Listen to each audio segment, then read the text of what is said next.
Welcome to Indira recipes. సగ్గుబియ్యం పాయసం అండి.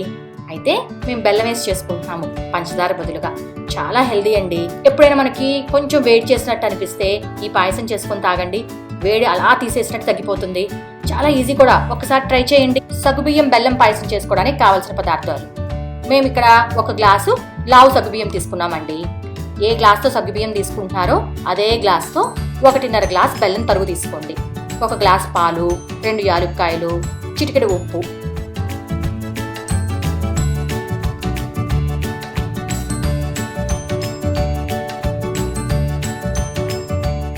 ముందుగా ఒక గిన్నెలో మనం సగ్గుబియ్యం కొలిసాం చూడండి, అదే గ్లాస్తో 7 గ్లాసులు నీళ్లు కొలుసుకొని ఒక గిన్నెలో తీసుకోండి. దాని తర్వాత అందులో 1/2 స్పూన్ నెయ్యి వేయండి. నెయ్యి వేయటం వల్ల సగ్గుబియ్యం ఉడికించుకునేటప్పుడు గిన్నెకి అడుగంటవండి. ఇప్పుడు నీళ్ళని బాగా కాగనివ్వండి. మూత పెట్టుకుంటే త్వరగా కాగుతాయండి. బాగా కాగిన నీళ్ళల్లో మసులుతున్నప్పుడు ఇప్పుడు సగ్గుబియ్యం వేసి ఒక్కసారి తిప్పుకోండి.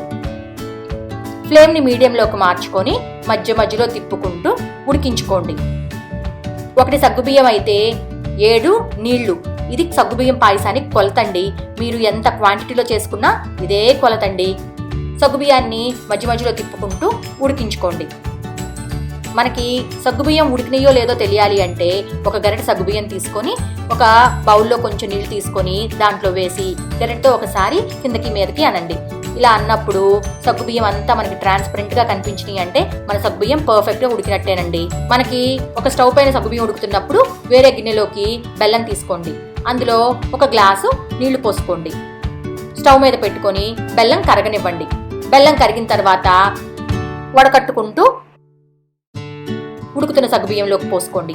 తర్వాత కొంచెం ఉప్పు వేసుకోండి. ఉప్పు వేయటం వల్ల టేస్ట్ చాలా బాగుంటుందండి. ఇది ఆప్షనల్. తర్వాత మనం కరిగించిన బెల్లం మొత్తం ఒకసారి కలుపుకోండి.